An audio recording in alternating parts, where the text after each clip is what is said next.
આજે અમારા વિસાવદર વિધાનસભાના ભેસાણ તાલુકો, વિસાવદર તાલુકો, વિસાવદર નગરપાલિકા અને જુનાગઢ તાલુકાના આગેવાનો તેમજ કાર્યકર્તાઓની સાથે લઈ અને માનનીય મુખ્યમંત્રીશ્રી અને અલગ અલગ વિભાગના મંત્રીશ્રી તેમજ અધિકારીશ્રીને મળવા અમે આવ્યા છે.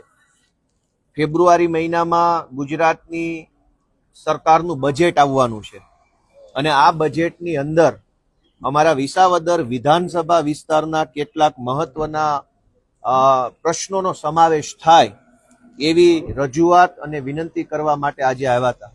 આજે અમે કુલ 5 મુદ્દાઓ ઉપર રજૂઆત કરી છે અને મને આશા છે કે સરકાર આ 5 મુદ્દા અથવા 5 પૈકી જેટલા યોગ્ય લાગે એટલા મુદ્દા પર સારું કામ કરશે.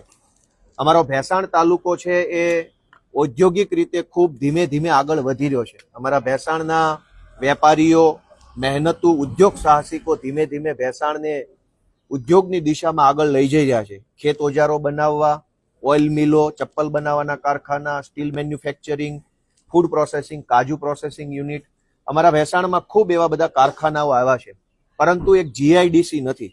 આજે મેં માનનીય મુખ્યમંત્રીશ્રી, માનનીય ઉદ્યોગ મંત્રીશ્રી અને માનનીય નાણામંત્રીશ્રી ત્રણેયને રજૂઆત કરી છે કે અમારા ભેસાણમાં એક જીઆઈડીસીની જો સ્થાપના કરવામાં આવે તો વેપારીઓને ઇન્ફ્રાસ્ટ્રક્ચર, સરકારની સબસિડી, લોન, બીજી ત્રીજી પરમિશનોની બાબતમાં ખૂબ ફાયદો થાય તેમ છે. આ સિવાય અમારો વિસાવદર તાલુકો ખૂબ મોટો છે.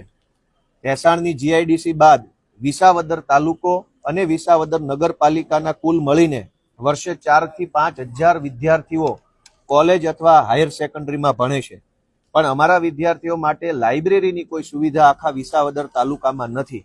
એટલે આજે મેં સરકારને વિનંતી કરી છે કે જે બજેટ આવે છે એમાં અમારા વિસાવદર માટે એક સારી આલિશાન લાઇબ્રેરીની જો મંજૂરી આપવામાં આવે તો અમારા વિસાવદરના વિદ્યાર્થીઓને આગળ વધવામાં ખૂબ મદદરૂપ બની શકે તેમ